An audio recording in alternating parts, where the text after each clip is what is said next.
pada usaha atau tidak usaha. Ini Betul. masalahnya nih. Pertanyaanku sederhana. Kalau ada orang mau pergi jihad misalnya, dia mau pergi jihad, dia yakin Allah pasti memenangkan dia. Karena itu dia nggak ngasah pedang, Iya. dia nggak pakai baju zirah, Iya. dia pergi jihad mati syahid atau enggak? Enggak. Kenapa enggak?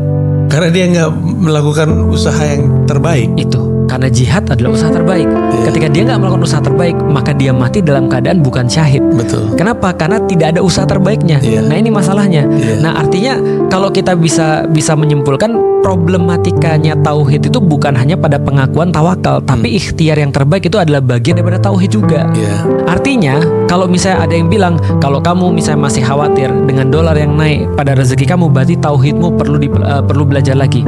Kita bisa bilang juga kalau kamu bilang bahwasanya seperti itu, kamu juga nggak berbuat apapun, dan itu juga bagian daripada tauhid, bukan? Iya. Lah kalau misalnya Rasulullah misalnya ya, dia cuma percaya, ya udah pokoknya percaya aja Allah dan nggak berbuat apapun, berarti memang seperti itulah yang dilakukan, benar dia. Tapi kan Rasul nggak begitu. Iya. Rasul susah-susah pergi ke Taif, dilemparin orang batu. Jadi Rasulullah itu pernah dalam satu masa ketika habis tahun kesedihan itu, dia ditinggal sama keluarganya, istri sama pamannya, dia nggak ada perlindungan lagi, dan dia pasti mau dibunuh di situ karena sudah nggak ada yang jamin lagi.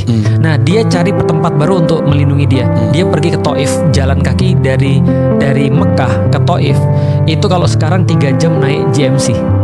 3 jam naik GMC. Naik ke atas 2-3 jam lah. Tapi di zaman Rasulullah itu luar biasa perjalanannya. Iya. Sampai di atas beliau cuma dilempari batu sampai kakinya berdarah. Terus turun lagi ke bawah, nggak berhasil. Untuk apa Rasul melakukan itu? Artinya Rasul melakukan perkara-perkara yang paling masuk akal. Para sejarawan akhirnya membahas, tahu nggak mas kenapa tempat yang dipilih adalah Taif?